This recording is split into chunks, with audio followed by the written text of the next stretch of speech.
So I've just traced through on the stock here for the Mauser sort of trigger guard and magwell floor plate assembly.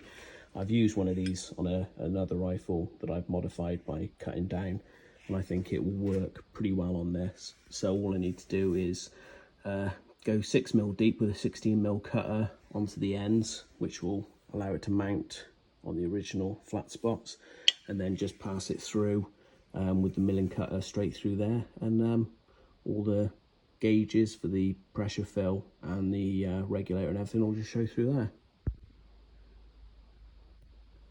So that's it all rough machined out.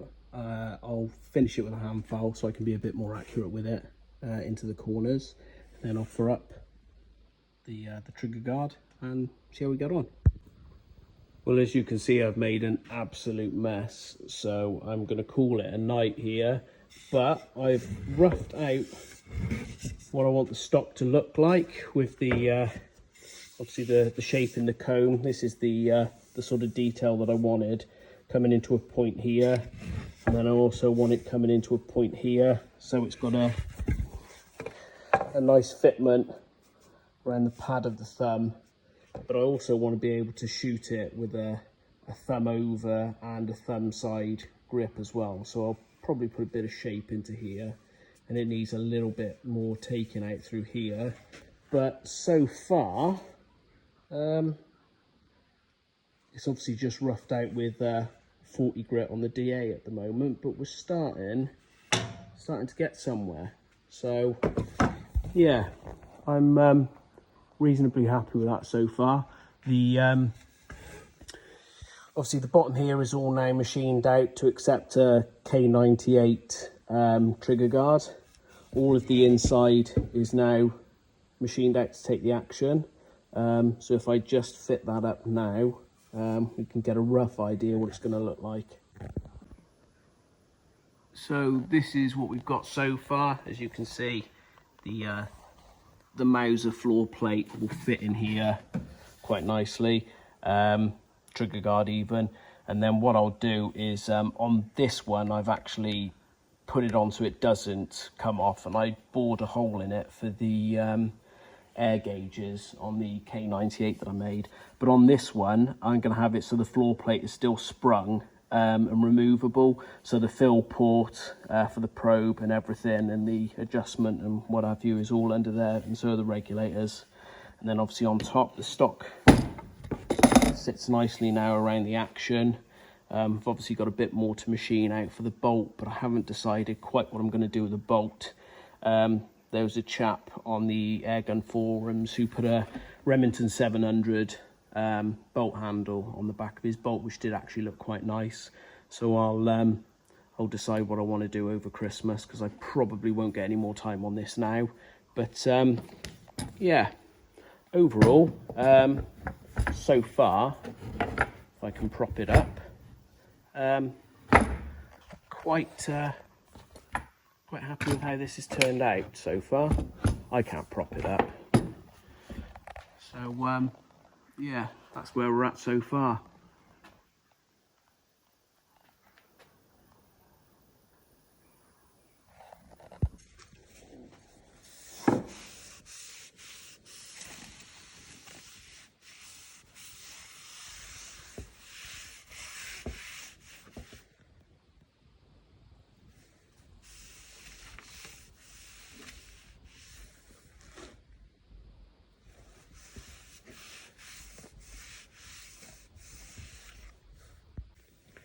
So I'm afraid you're going to have to excuse the mess here.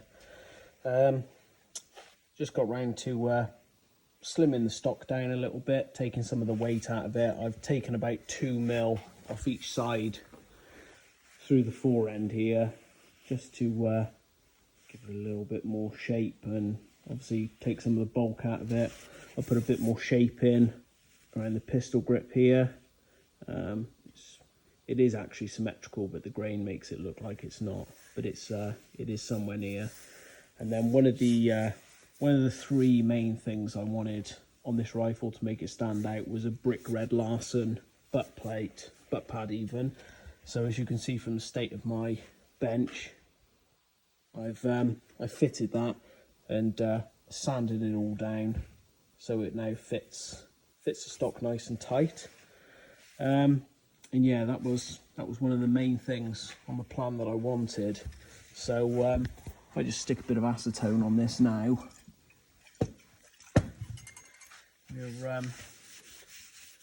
we're getting somewhere, and this is sort of what it's gonna look like.